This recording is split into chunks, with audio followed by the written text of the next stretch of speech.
Hello, callers, and welcome back to Viva Barça. Welcome to the home of everything Barcelona, where we are going to be discussing on the latest as usual. We start with the situation of Frenkie de Jong. It has been reported that the midfielder believes it is not his fault that Barcelona are broke. We are going to be discussing on that as we move ahead. Then, secondly, talking about Lionel Messi, as it has been reported that Messi wants to end his career at Barcelona, but Inter Miami of the MLS are so interested. We are going to be discussing on that as well. So, guys, as we get right into it, please make sure to subscribe if you haven't subscribed. If you're just coming across my channel for the very first time, you are very, very welcome. Also, consider liking this video and please watch it right up to the very end. Yesterday, Monday, reports emerged stating that Barcelona were forcing Frenkie de Jong to revert to his original contract that he signed in 2019, as they believe that they have the evidence that the extension he signed in 2020 involved criminality, which made it invalid. It was claimed that Barcelona were considering legal action regarding the matter and had warned de Jong and his camp that they might get implicated, even though the club held the previous board led by ex-president Josep Maria Bartomeu responsible. Now, according to Cat Radio, Frenkie de Jong and his camp have reacted to the development and believe that it is not the midfielder's fault that FC Barcelona have gone broke, and want the Blaugrana to take responsibility and pay him according to the contract that was agreed upon.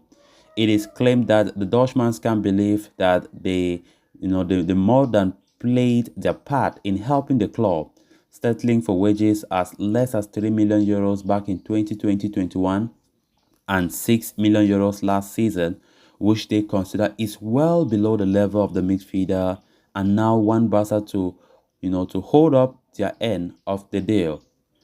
Why Barcelona talk of alleged criminality in his 2020 contract extension, it has left de Jong and his entourage, baffled as to how the deal passed through several audits, the legal regulation checks and forensics, if there was indeed anything invalid or illegal element involved in that contract. The Jong scam firmly believes that there was no criminality in that contract whatsoever and have been left disappointed by the way Barcelona are treating the Dutchman. In particular, the report states that they feel let down by fellow countryman Yuri Cruyff. In the coming days, the Dutchman and his representative plan to reveal their own side of the story. Barcelona have been trying to get Frenkie de Jong to lower his salary or offloading him all the summer, but even have an agreement with Manchester United ever since to sell the player, but he does not even wish to leave, nor is he willing to take a pay cut, having already sacrificed a significant chunk of his wages in the past. Earlier this month, reports had claimed that representative of Frenkie de Jong and several other Barca players thought that the club was behind his contract leaks to put pressure on him to accept lower salary.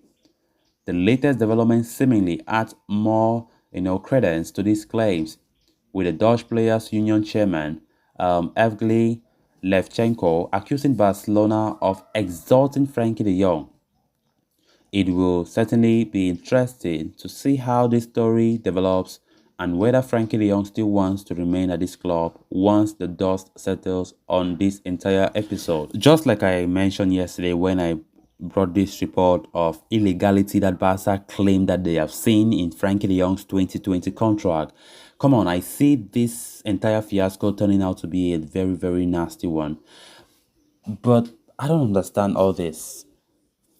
Was there no other way to convince Frenkie de Jong to leave this club? Because this is not the best way to do things. I am not of this idea of trying to get loopholes in maybe the past contracts, to do this, to do that, so as to justify a reason for not paying Frenkie de Jong's 18 million euros in deferred payments. I'm not a fan of this method that FC Barcelona are using.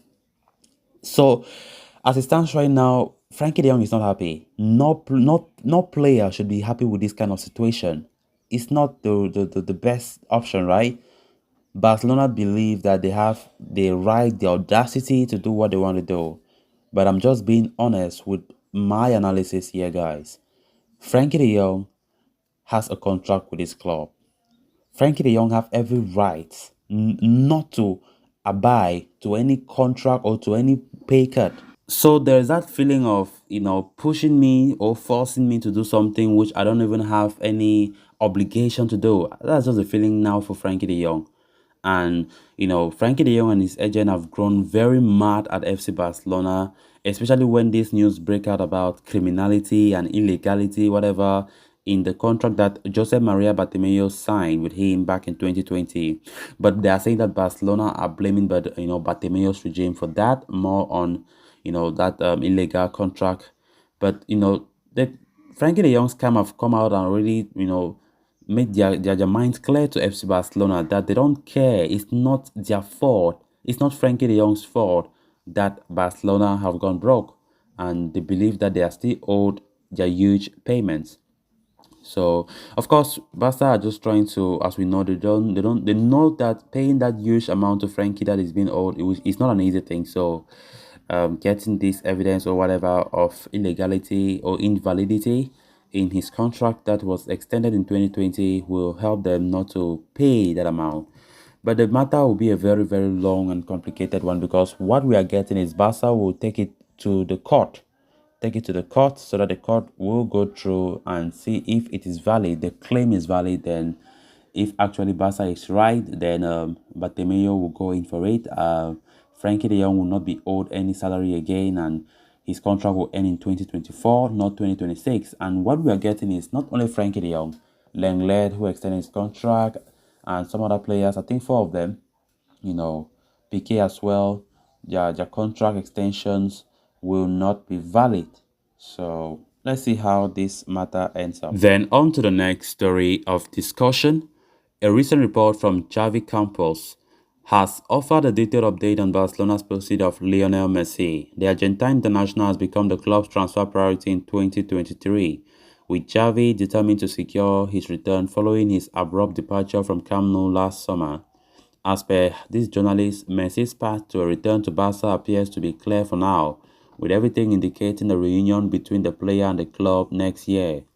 Barca are currently in contact with the Messi's environment. They are keen on bringing the attacker back to the Camp Nou for 1 or 2 seasons in an attempt to not only strengthen the squad but also reconcile with a player who is often regarded as the best ever to play the game. Campos further suggests that Messi himself is open to a return to the Camp Nou. His idea is to complete his contract in Paris, which expires at the end of next season, and then return to Barcelona. They do face one hurdle after all. Inter Miami are well placed to sign the Argentine as well, as they would have to convince him to return to Barca, over going to the USA for his last big paycheck. There is no doubt that Messi shares a good relationship with Xavi. He should play a key role in convincing the player to return to his old club, where he could potentially share the pitch with this summer's marquee signing Robert Lewandowski. However, another key reason behind Messi's potential return to Camp Nou could be the fact that the club owes the player a large sum through deferred salary. The possibility of a move to Barcelona therefore could help the player recover unpaid salary. Not to mention, the move could be beneficial for the club as well, as Messi offers certain economic incentive, and prospects for him sharing the pitch with Lewandowski could significantly increase the club's overall clout in European football. So guys, with that, we have come to an end of this episode. Thanks a lot for watching. Until next time, bye bye.